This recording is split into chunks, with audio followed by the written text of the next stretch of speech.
This Leading Differently mini-series is kindly sponsored by Pact Solutions. University leaders know that complexity slows progress. Pact helps universities deliver digital transformation that endures and improves the day-to-day experience for students and staff. The team focuses on the student journey and the core systems that matter to simplify processes, standardise integrations, and unlock trusted data for reporting and decision-making. Their approach is adopt, not adapt, change with people, not to them, and governance that moves at the right pace without unnecessary bureaucracy. From strategy to hands-on delivery, they reduce risk, accelerate outcomes, and build lasting capability inside the institution. Pact has supported many universities, including Birmingham City University, Buckinghamshire New University, University of London, Southampton Solent University, and the Royal College of Art. Learn more at pact-solutions.co.uk and connect with the team to explore how Pact can help your next transformation be a success. I'm Susanna Marsden, a higher education consultant who helps to develop and support HE institutions in the UK and beyond. This podcast takes a deep dive into the roles of people who work in this hugely varied higher education sector. Each episode reveals what's involved in a specific role, the career path that led to it, and tips on how to get in and get on in these jobs. My guest in this episode is Clare Marchant DBE, Vice-Chancellor at the University of Gloucestershire. Clare holds what looks like to be a unique position in UK higher education, being a female Vice-Chancellor who has also come from a non-academic route. And one of the topics we discuss in the episode is the opening up of the Vice-Chancellor role to a more diverse community and why this is important in leading the sector into the future. Clare also talks about the vital role of connectivity in leading an institution with students, with staff, and with the surrounding regional community, as well as the role of digital. We also discuss how she balances drive and ambition for the university with the practical reality of prioritisation, and she also reflects upon the changing shape of the higher education sector and the potential for greater collaboration and partnership.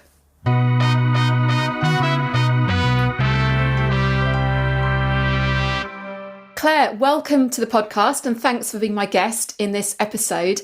Let's start with your career background. Historically, many of the UK's Vice-Chancellors have come from an academic background. Your career path has been different, coming through a business and local authority route before becoming Chief Executive of UCAS for 6 years, and then on to becoming Vice-Chancellor of the University of Gloucestershire in 2023. Can you share some more about your career background and how would you say it informs your leadership approach today? Yeah, sure. And I noticed when I was looking on LinkedIn, you call me a professor, which of course I'm not, which was very nice of you. And some people do that because I have spent 32 years in industry, both across the private and public sector, and am not concentrated on academia. I've got a master's, but I've never gone on further than that. And that's because I'd absolutely loved the roles that I was in. And that's really driven me. I never set out to be a chief exec. I never was uber ambitious in terms of my own career, but I was uber ambitious to make change and I suppose be really focused on students and make the most of technology. And those are the common threads to my career. My career started over in Rancovis McDougall, where I was on bread production plants, introducing technologies and flexible ways of working for the first 3 years after I graduated on 12-hour shifts, with being the only woman in 300 or 400 men on site. So, that kicks you off with a certain amount of resilience, I suppose, at age 21, but then went on, I suppose, to get that sort of professional commercial edge when I joined Deloitte and spent 7 years with Deloitte Consulting, and then just wanted to actually enact the change rather than consult and advise on how to enact the change, and made the move into the Department of Health, and then into local government, and then latterly UCAS and now university. So I've never had a massive career plan. I have never spent less than 4 years at a place, because I always sort of think the first year you get embedded in and then you start to see the change enact. But I've loved every organisation I've worked for at that point in time. So I've been very, very fortunate. So never a plan to be a Vice-Chancellor? No, never. The university that you're at, I mean, it has a notably different leadership history to many other institutions in that 3 of its 5 vice-chancellors have been female. And your appointment also contributes to the 1/3 of UK vice-chancellors being female. And you've talked a few moments ago also about your early career and being one of the few females within it. What are your reflections on the current gender balance of vice-chancellors in the UK? And are there ways in which you think we could achieve a more equalised picture across the sector? I think there's more women than there were. So that's the positive thing, that we've got more female vice-chancellors than there were maybe 5 years ago, certainly 10 or 15 years ago. And there was I think a Sutton Trust or certainly a social mobility sort of report on this quite recently around actually just the background generally of vice-chancellors. And so the fact that, you've got more vice-chancellors than ever that didn't go to a Russell Group institution. I can talk quite, I suppose, fluently to my students who are facing cost of living crisis because my parents went to university as mature students and we struggled for a long time in my teens in terms of money. And so I remember how difficult it was.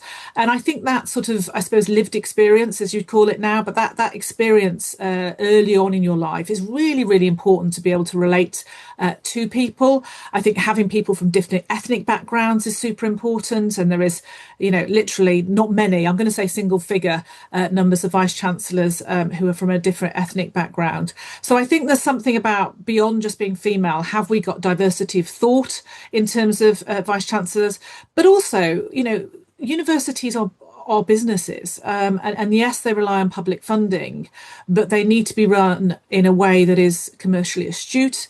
They need to be run in a way that is customer focused. And by customer, I mean students. And they need to be run in an inspiring way where people want to work for the institution. And those aren't exclusive to academics, and they're not exclusive to male or females or people from different backgrounds. So I do think it's about getting the best people for the job, but it is still the case, and I was at a University UK conference recently at Exeter University, that many times when you sit in a group of senior leaders, not just vice-chancellors, but your pro-VCs and your deputies, that the majority are white and male and of a certain age and a certain background and certain, academic background as well. And I guess there's something about the pipeline, isn't there? About how do we get to that point and what's happening before then to make that picture happen. Yeah. And I do remember when I was at Deloitte, and there was very few female partners when I was at Deloitte. There's a different picture now in terms of partners at organisations like Deloitte.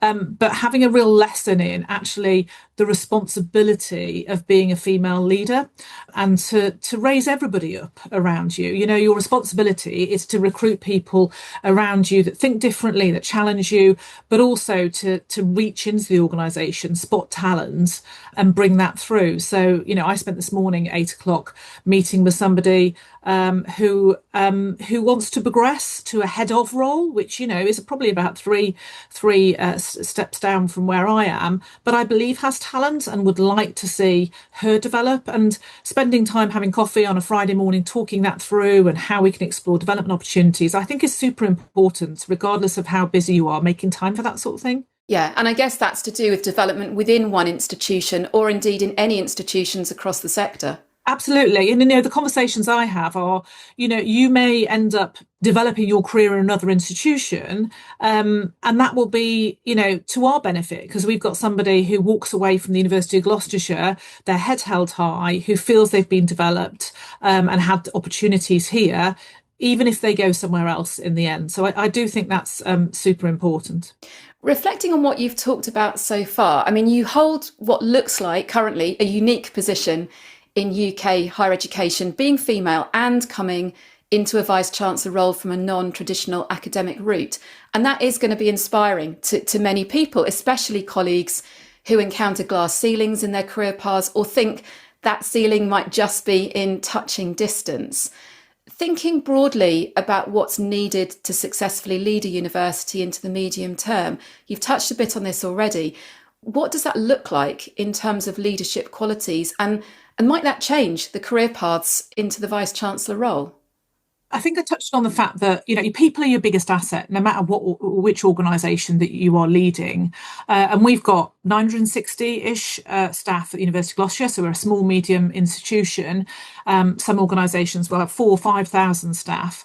And you have to lead organisations which have 4,000 or 5,000 staff different from if you had 400 or 500. So there is different sort of techniques that you employ, but ultimately people need to want to work for you.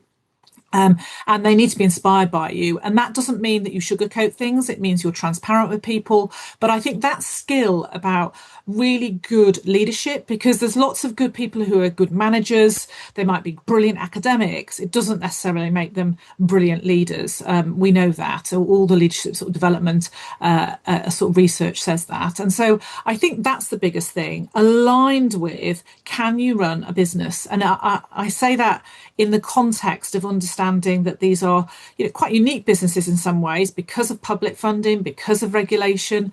But ultimately, you need to know the cogs that make up your business and be able to run those effectively. But to the second part of your question, I absolutely think that we have so many vice-chancellors that have come the academic route, but we are increasingly seeing people get to really senior positions who've come through what we call in the sector the professional services route, and that's really wonderful to see. I've got an executive where I've had for the last year or so a chief marketing officer, a pro VC for external engagement, but student recruitment right at the top of my set of reports.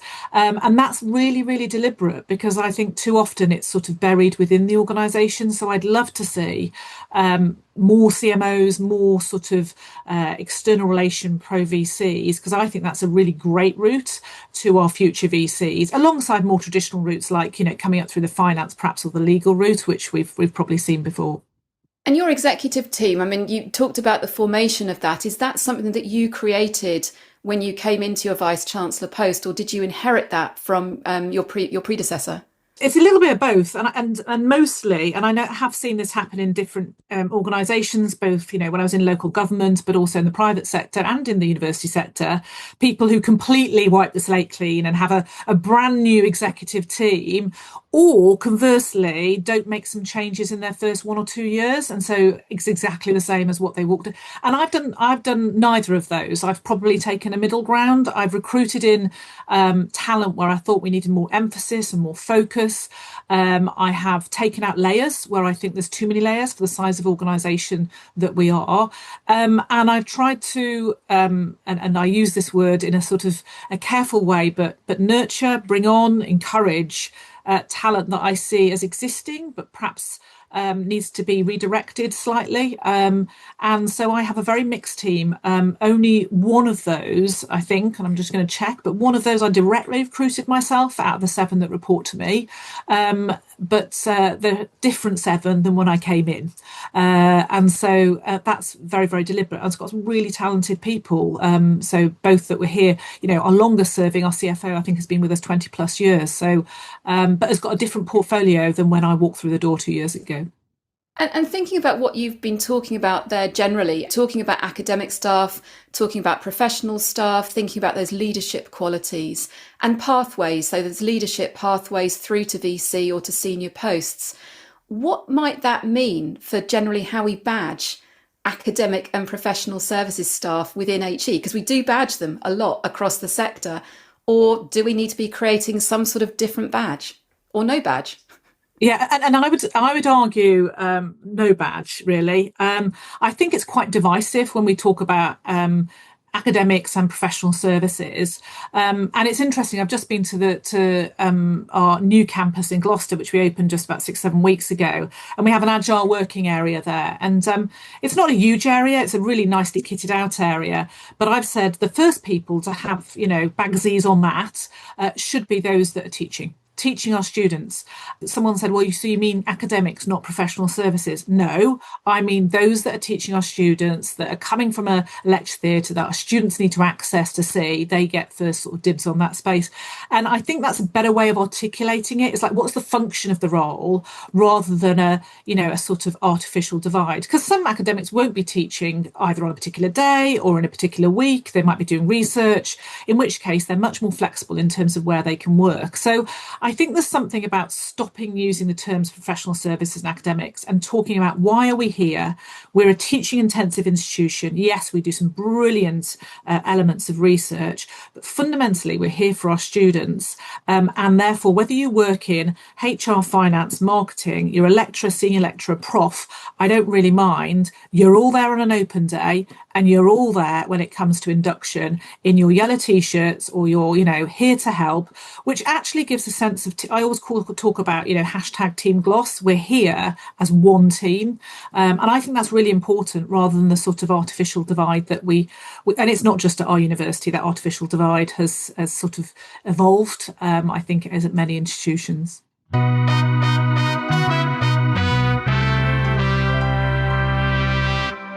The institutional strapline for Gloucestershire is the university that connects. Can you give us an overview of the size and shape of the university and why connection is at its core? In terms of size and shape, we're anywhere between 9 and 12,000 students, so over 9,000 on campus. And then obviously we have some international and UK partnerships as well. We were just about 1,100 staff. We're now about 960. And that's a deliberate response to some of the financial, climate that we are operating within. And roughly, I'm now going to use a split that I just said I wouldn't. Half of those are academics and half professional services. But it's actually veered more towards academics over the last 2 years as we've made some deliberate changes.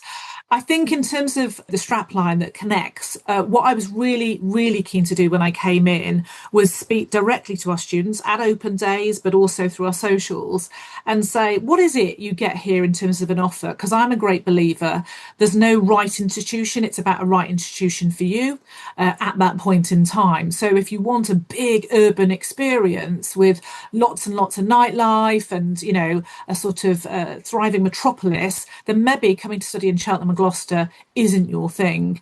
If you want to study physics, it isn't your thing because we don't provide physics. We don't offer that as part of our portfolio.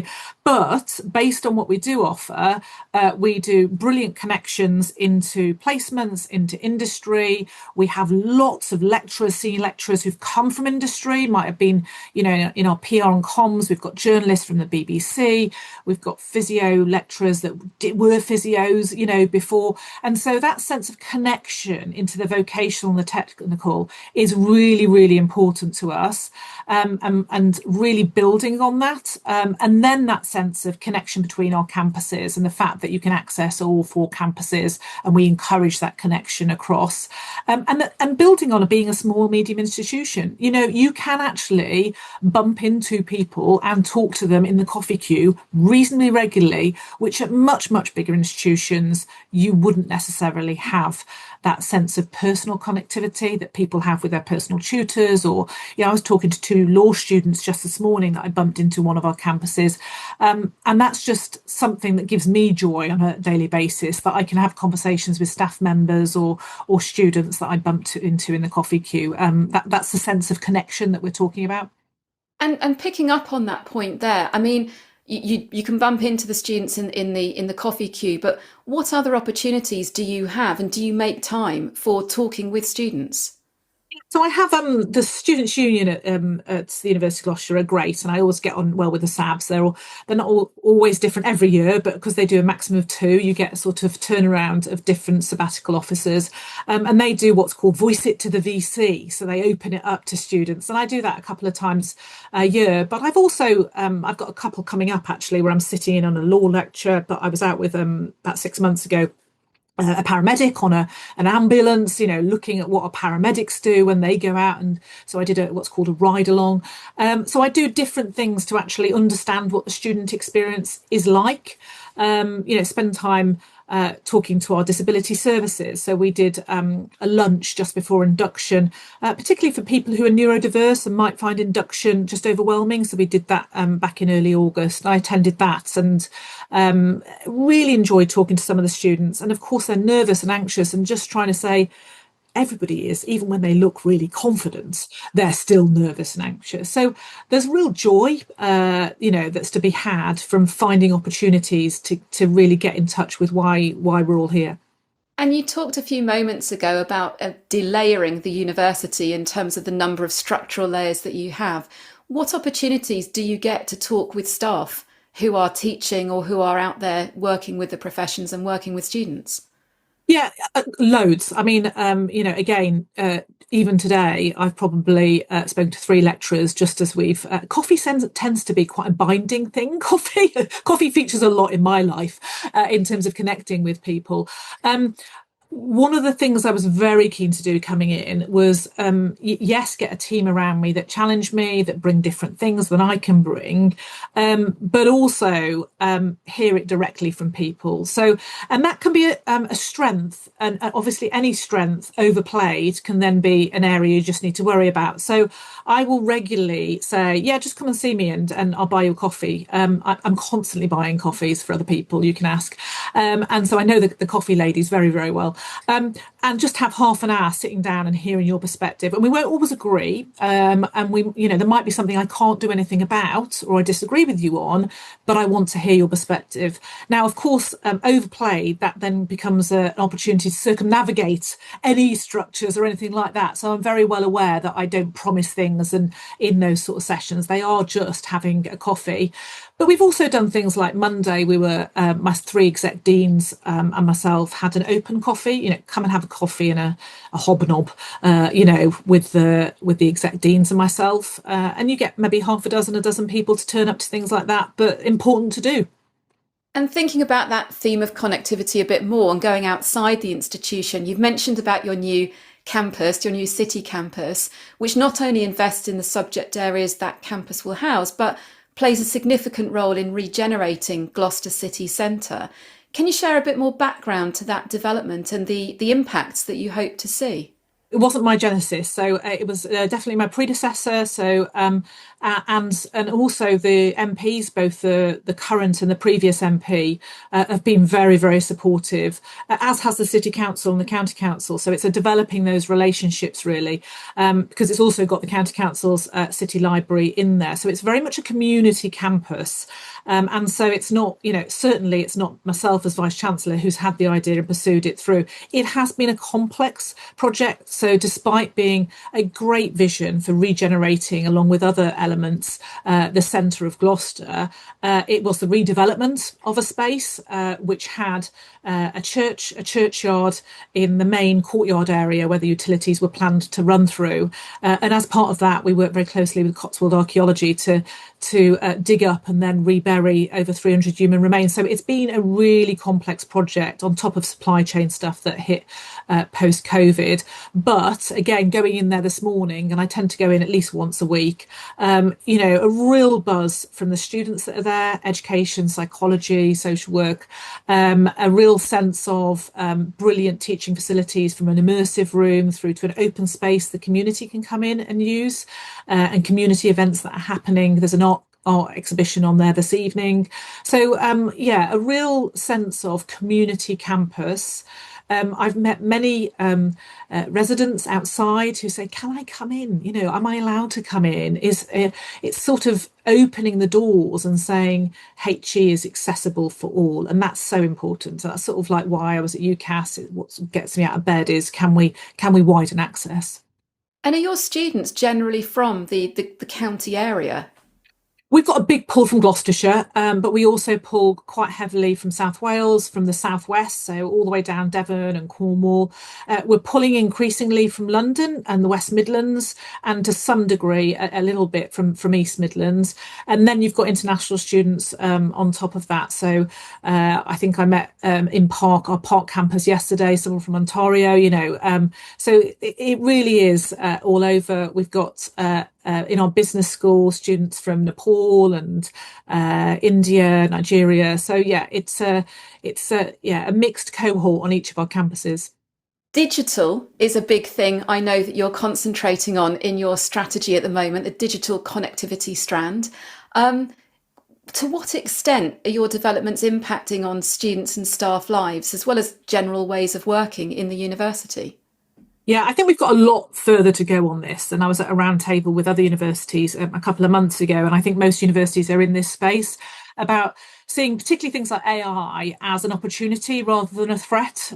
Because, I've got a 17-year-old, he uses Chat GPT all the time, and it's not as a cheating device, it's as a start of 10, then rework things. So I think we just need to acknowledge things like ChatGPT will be used. And where do we get opportunity out of the latest sort of digital developments, of which AI is probably the biggest? Certainly, we can build in efficiency.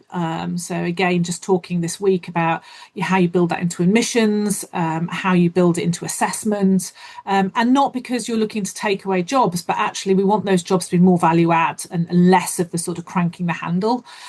So I am just about to talk to my team about actually how we have a couple of leaders of AI really exploiting the opportunities across the institution. We've got a great opportunity. Our digital suite of both undergraduate and postgraduate programs are flying. So that's from data science, cyber security, computer engineering. We've got new facilities. We're making more of the links with GCHQ being on our doorstep. So that sort of cyber ecosystem that exists around Cheltenham. The Golden Valley development, which is a big, huge, multi-million pound development just outside GCHQ. So all of those components are coming together. It's then sort of walking the talk ourselves. And we've just been lucky enough to have a major sort of cyber local player agree to chair a sort of technology industry advisory group for us, bringing together some of our relationships with people like AWS, but also our colleges, our FE colleges, because I think they've got if we can do that through the system rather than individually, I think that's quite important. So yeah, more to come, but a great start in terms of what we're seeing working with partners in this sort of what I think is a big sort of cyber cluster of the UK that we've got in Cheltenham. What about in terms of students? There's often discussion, isn't there, about what students need in terms of support, and then what balance of that is digital support, what balance of that is face-to-face support. Are you sort of talking about that within the institution as well, and how that will pan out? Yeah, and we've actually been, I think, quite forward thinking about that. So, I mean, just in terms of our student cohort, about 36% of them self-declare a disability on coming to us. And that tends to be not a physical disability, but something from, it might be mild depression or anxiety, all the way through to something like ADHD or dyslexia or autism. And so that whole mental health wrapper becomes really, really important for us. But what we have found, and we introduced a year ago, is it's really important that students know where to go physically if they want support. So where do I go? So rather than signposting lots of different places, have a one-stop shop concept, which we now have up and running. But also, very often they don't even want to speak to anybody about it. They just want, for example, basic queries like, can I have an extension on my assignment? When is the library open? Things like that. We introduced something called Nova about a year ago, working with a partner, and that answers about 98% of queries now. We had people literally asking queries on Christmas Day that we could answer because, and it pulls from our website, so your data has to be up to date and it has to be good quality data to enable this.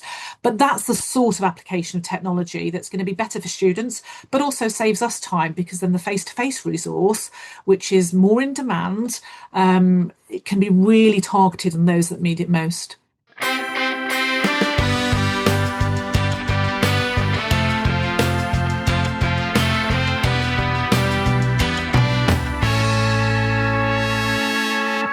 Talking with colleagues across the sector shows the high volume of change activity that's happening across the sector to support institutional success.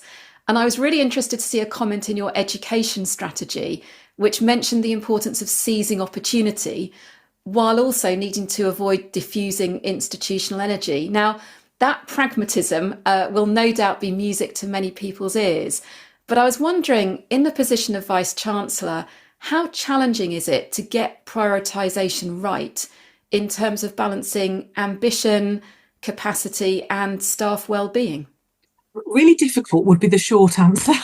I think you've got to have, and I think most of my colleague Vice-Chancellors would agree, a certain amount of drive and energy to be leading an organisation. If you haven't got it and you're not tired at the end of a day and week, I sort of think you're not doing your job. So you're constantly pushing for things, but you've also got to temper that with a bit of emotional intelligence around actually knowing when you've pushed far enough that people just need to have a chance to execute the priorities that you've set. So we talk about a rolling pipeline of change and transformation. So delivering what's in the immediate pipeline, but building a pipeline for 6, 12, 18 months and thereon after, but not expecting it all done tomorrow. And I think that's it's a bit of emotional intelligence, but it's also a bit of, this is my third role as effectively a chief exec of an organisation. It's having been there and got the scars where perhaps you've pushed too hard and things have been watered down too much, or people have been spread too thin, or just people knee-jerk against the change. And so there is a little bit of gut in this, led by your emotional intelligence, that says, where do we get to the point of change overload that people just can't cope, whether that's people who are engaged in the change or leading the change. And that's a constant thing that I challenge myself on, but also have people in my team who I know will tell me, hang on a minute, we've got enough priorities going on here. We can't keep adding to them because, there's some great ideas out there. But A, we've only got finite resource, both people resource and financial resource. And B, the organisational attention needs to know what the priorities are. So, I start off most of my what I call VC catch-ups, which are all staff meetings I do once a semester. And I talk about the same priority. What are the top 5 or 6 priorities? And that's all I'm going to talk about today, is the top 5 or 6 priorities, and keep going through those. And I think if you asked most staff, I hope if you asked most staff at the university, they would know that student recruitment and student experience and brilliant teaching are always up there, and those are our priorities. And out of that will be the priority around financial resilience and sustainability, which I also talk about in hopefully quite an easy to understand way. And you talk there about drive as a Vice-Chancellor and weariness at the end of the day. How do you look after your own resilience and well-being? I was asked this question, actually. I did a presentation for the Gloucester Diocese earlier this week, and there was 200 clergy there. So I was a little bit nervous about this, and I wish I'd given it more thought, because I basically said running and Prosecco. But I mean, they are two components of it. I do run and I do drink Prosecco, but not at the same time. But seriously, I have a 17-year-old son who increasingly keeps me less busy than he did when he was 7 or 13, and like to walk with my husband. And I have a great set of friends, and I think friendship is a beautiful thing. And some of those I've worked with previously, and they've been born out of work because I spend a lot of time working, and so therefore friendships have sort of evolved. And I like to travel, I like to walk, and I read a lot as well. All my staff know that I encourage questions at all of my all-staff meetings, and the best questions get one of my favourite books. Yeah, I'm always giving books out, basically, because I like reading. Looking back now to the sector more broadly, you were a member of the steering group for the University's UK Transformation and Efficiency Task Force that reported a few months ago, back in June 2025. Looking at the recommendations coming from that report, which do you think will be the most critical to the sector during the coming years? And what do you think will be the greatest difference if we were to look at the sector and how it was doing in, say, 5 years' time? Yeah, I think there's a couple that I would pull out initially, and some of these are just get on and do it. So some of those are around our collective purchasing power, which I think we just need to get on and do. So the fact that we have systems, I won't name them, but systems where 50+% of universities buy the same system individually, I think is not good use of our collective spend, and we need to be more commercially astute about that, and we just need to get on and do those things. But I think probably one of the biggest things out of that task force, there was a Mills and Reeve and KPMG report around radical collaboration, and that for me was one of the biggest things that came as a spin out of the task force. If you think about the rest of the education sector, so whether it's early years or multi-academy trusts in primary and secondary schools, or the FE review that happened, 7 or 8 years ago, they've all taken different forms. They have morphed into different organisational structures.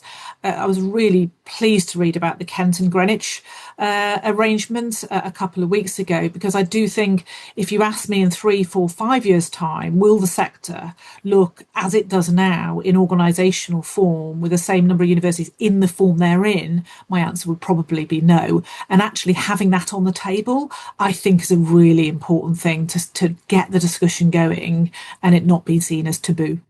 Do you think as a sector we've been too slow in addressing some of the points about collaboration and potential different models? It's really difficult, because I've been asked that question before, and my instinct is to say yes.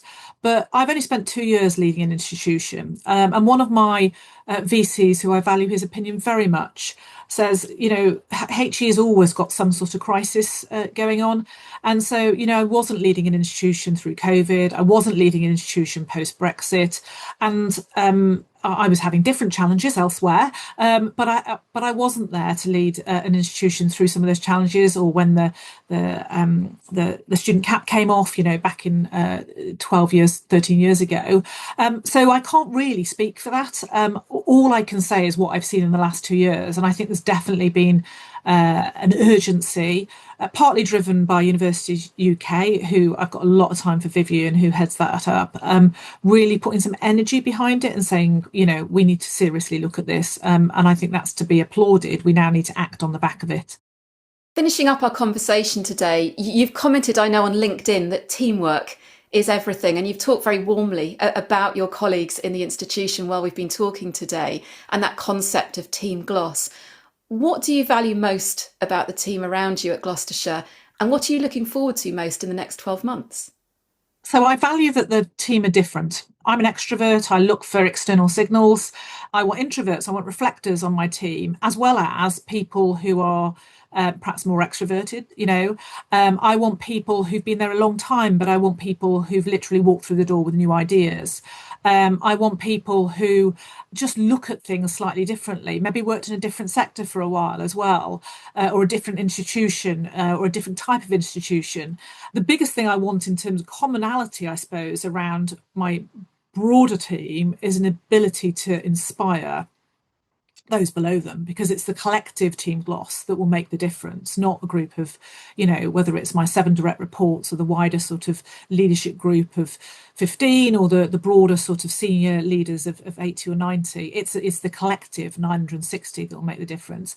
But in terms of what I'm looking forward to most, I do really enjoy working with people in challenging times. And I was doing some feedback from one of our senior leaders last night, and I said, you will look back on this period, and I hope not only will you feel challenged and like you've done things you haven't done before, but you will also enjoy it. And that sounds a little bit perverse, because sometimes the days are much more challenging than you would ever like, and you have curveballs that you didn't see coming, as well as what you've got in your in tray. But we spend enough time at work that we should really get out of bed and go, do you know what I want to deliver for higher education in Gloucestershire, for Gloucestershire as a place, for those students that walk through our doors, and we have the ability to transform their lives. So if I was to say one thing in terms of the next 12 months, it's maturing that team thinking. I talk a lot about it because it has to be reinforced again and again and again. We achieve more together than we can individually. And I'm not a fan of a hub and spoke model of leadership where everything comes back to an individual, i.e. me, but more collectively, what can we do together? Claire, thanks so much for sharing your reflections. It's been really great talking to you. Thank you. Job Shadowing HE is proudly supported by the Association of Higher Education Professionals as a valuable source of professional insight. It was presented by Susanna Marsden, and you can find out more about her consultancy work at susannamarsden.co.uk. Audio production and music was by me, Rodri Marsden. Find out more about this podcast and hear previous episodes at jobshadowinghe.com.